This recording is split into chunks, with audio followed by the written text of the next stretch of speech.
یوفوبیا جڑی بوٹیوں کی ایک قوم ہے جس کے آگے 2100 خاندان ہیں۔ جیسے سندھی یا بلوچی ایک قوم ہوں اور اس قوم میں آگے 2100 خاندان ہوں۔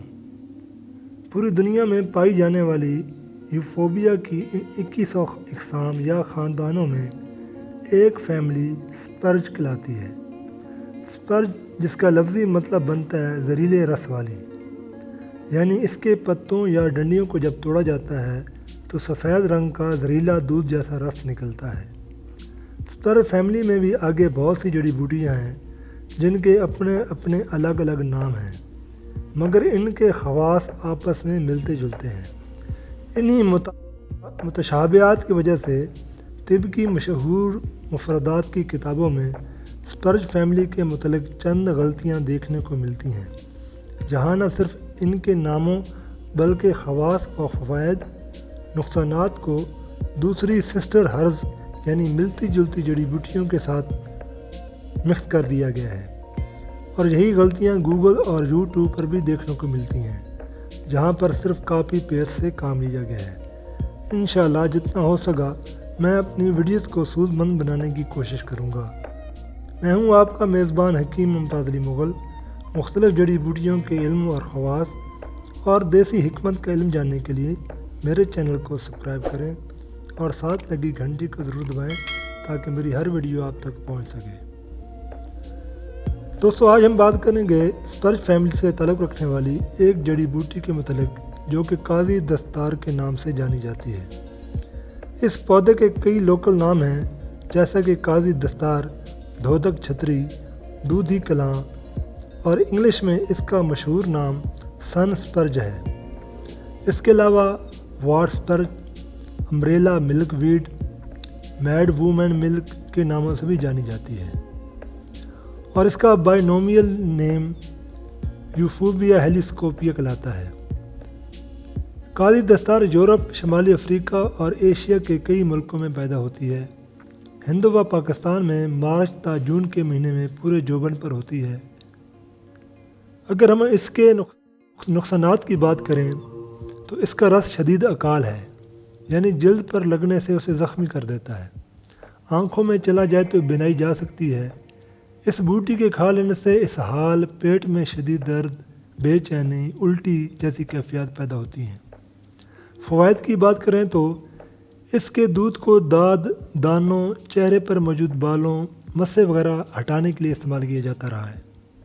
پرانے وقتوں میں مستورات یعنی فیمیل اس جڑی بوٹی کو دیسی فیشل کے طور پر استعمال کرتی تھیں، جن سے ان کا چہرہ صاف مگر سرخ ہو جاتا تھا، پر ایسا کرنا خطرے سے خالی نہیں۔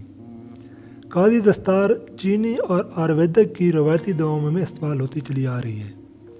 اس کا دودھ یعنی رس انتہائی زہریلا ہوتا ہے۔ اس سے فعال اجزاء نکالے جاتے ہیں جو دوا سازی کی صنعت میں استعمال ہوتے ہیں۔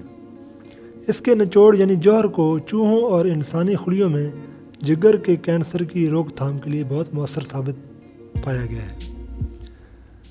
قاضی دستار یعنی دودک چھتری کے کیمیائی تجزیے میں بہت سے اہم اجزاء دریافت ہوئے ہیں، جن میں کلوروفل، کیلشیم آکسیلیٹ اور گیلک ایسڈ نہایت اہم ہیں۔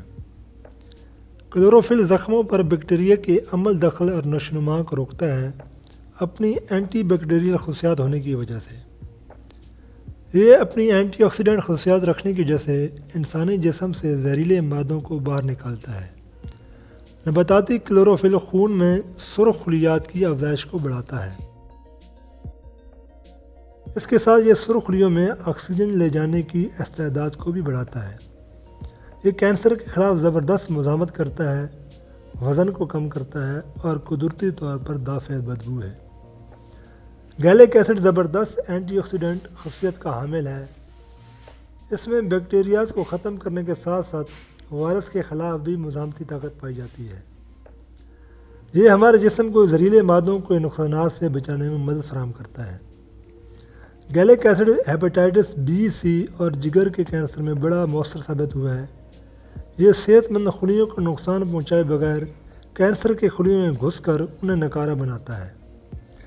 یہ انٹرنل ہیمریج کی صورت میں بھی عروق یا بافتوں میں ایک قابض دوا کے طور پر بافتوں میں سکیڑ پیدا کر کے خون کے رسنے کو روکتا ہے۔ گردوں کی ایک بیماری بول زلالی جس میں یورین کے اندر البومن کا اخراج بہت بڑھ جاتا ہے، اور ڈائبٹیز کے مرض میں ہماری قوت مدبرہ گیلک ایسڈ کو استعمال کرتی ہے۔ گیلک ایسڈ کا کیمیکل فارمولہ C7H6O5 ہے۔ افریقہ اور فلپائن میں قاضی دستار کے رس کو عضو خاص کے اوپر لگایا جاتا رہا ہے۔ ان کا ماننا ہے کہ اس سے مردانہ مسائل کا خاتمہ ہوتا ہے، مگر یہ کام خطرے سے خالی نہیں۔ میرے نزدیک ایسا کرنے سے نفس پر زخم ہو سکتے ہیں اور شدید پریشانی کا باعث بن سکتا ہے۔ آیورویدک اور طب یونانی میں اس جڑی بوٹی کے نقدہ میں مختلف قسم کے کشتہ جات بھی بنائے جاتے ہیں، اور اس کے اجزائے ترکیبی میں بہت معمولی مقدار میں چاندی یعنی سلور بھی شامل ہے۔ ناظرین، قاضی دستار یعنی سن اسپرج کے متعلق یہ چند معلومات تھیں جو میں نے آپ کے سامنے پیش کر دیں۔ مزید جڑی بوٹیوں کا علم جاننے کے لیے میرے چینل کو سبسکرائب کریں اور ویڈیو کو لائک اور شیئر ضرور کیجیے گا۔ اگلی ویڈیو تک اجازت دیجیے۔ اللہ حافظ۔